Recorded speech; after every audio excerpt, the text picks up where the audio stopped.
இந்த குடும்பம் என்னையும் என்னை சார்ந்த நபர்களையும் நாசமாக்கிட்டாங்க. அஜித்குமாரோட குடும்பத்தையும் நாசம் பண்ணிட்டாங்க. 2010 என்னோட மாணவியாக என்னோட பிஎட் ஸ்டூடெண்ட் நிகிதா, அதன் மூலமாக தான் அந்த குடும்பத்தில் எனக்கு அறிமுகம்.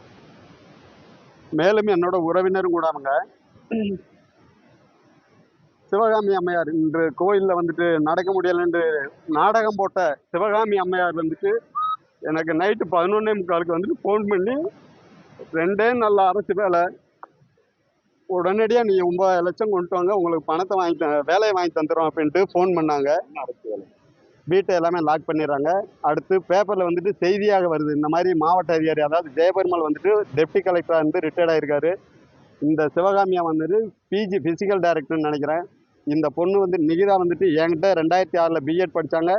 படித்து முடித்த உடனே வந்துட்டு கவர்மெண்ட் காலேஜில் ப்ரொஃபஸராக ஒர்க் பண்ணுறாங்க. இன்னைக்கு பல லட்ச ரூபா சம்பளமாக வாங்கக்கூடிய நபர்கள் வந்துட்டு நாங்கள் போய் எனக்கு கஞ்சிக்கு வழியில் பணத்தை கொடுங்க அப்படின்னு கேட்கும் பொழுது, செத்தாலும் பரவாயில்ல, 1 ரூபா உனக்கு கொடுக்க முடியாது அப்படின்னு என்னை விரட்டி விட்டாங்க வீட்டில இருந்து.